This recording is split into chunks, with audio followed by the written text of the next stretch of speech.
طيب هذا قال يعني ما عنوان موضوع اليوم؟ والله لا أدري، أنا يعني لا أعرف، أنا لا أعرف. هل تجيد القراءة؟ هل تجيد القراءة؟ أجاد يجيد إجادة بمعنى أتى بالجيد. أتى حينما تقرأ العبارة يعني بطريقة جيدة، يعني بأحسن صورة، وهذا يقال أتى بالجيد. يقال هل تجيد القراءة؟ هل تجيد الكتابة؟ هل تجيد اللغة العربية؟ هل تجيد اللغة الإنجليزية؟ فهمت هذا؟ طيب هل تجيد القراءة يعني هل تستطيع أن تقرأ العبارة بأحسن صورة بطريقة جيدة. مفهوم؟ طيب کیا آپ اچھی طرح عبارت پڑھ سکتے ہیں؟ نعم أجيدها تماما والحمد لله.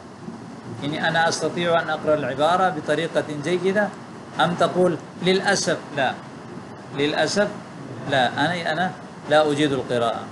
عفوا، كيف تقرأ هذه الكلمة؟ كيف تقرأ يعني كيف تقرأ هذه الكلمة؟ كيف تقرأ هذه العبارة؟ مفهوم؟ كيف تقرأ هذا النص؟ هذه سهلة يا أخي. سهلة ضدها صعبة. صعبة يا أخي. ما لك لا تعرف قراءتها؟ ما لك؟ کیا ہوا آپ کو؟ ما لك لا تسمع الدرس؟ ما لك لا تحفظ الدرس؟ ما لك لا تأتي في الصف مبكرا؟ ما لك تأتي متأخرا؟ ما لك يعني تجلس منخفض الرأس؟ ما لك لا ترفع رأسك؟ ما لك لا تردد هذه العبارة؟ ما لك لا تقرأ بصوت مرتفع؟ فهم؟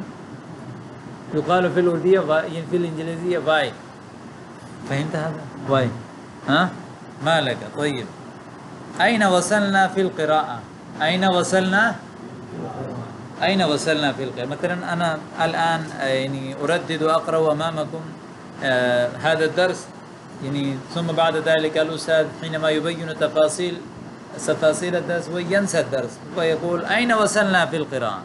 أين وصلنا؟ أنتم تقولون إلى هذه الفقرة، إلى هذه العبارة، إلى هذه الفقرة. جمع فقرات، جمعها فقرات، يعني جملة معينة، كلمة معينة يقال له فقرة. أيمكنك أن تسترسل في القراءة؟ أيمكنك أن تسترسل في القراءة؟ يعني الاسترسال، استرسل يسترسل، استرسال يقال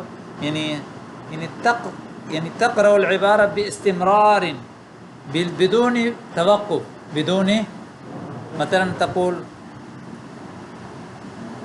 الحمد لله رب العالمين الرحمن الرحيم مالك يوم الدين. هذه قراءة بالاسترسال. استرسل في القراءة يعني اتسع يعني وقرأ بدون توقف، بدون مشكلة. لا أقوى على الاسترسال، لا أستطيع على الاسترسال. استرسال کہتے ہیں بغیر اٹکے پڑھنا، یعنی اردو میں کہتے ہیں روانگی کے ساتھ. کیا کہتے ہیں؟ یعنی لا أقوى على الاسترسال، يعني لا أقوى أن أقرأ يعني في العبارة، يعني أقرأ العبارة بالاسترسال. إذن اقرأ بالتهجي، إذن اقرأ بالتهجي. فهمت هذا؟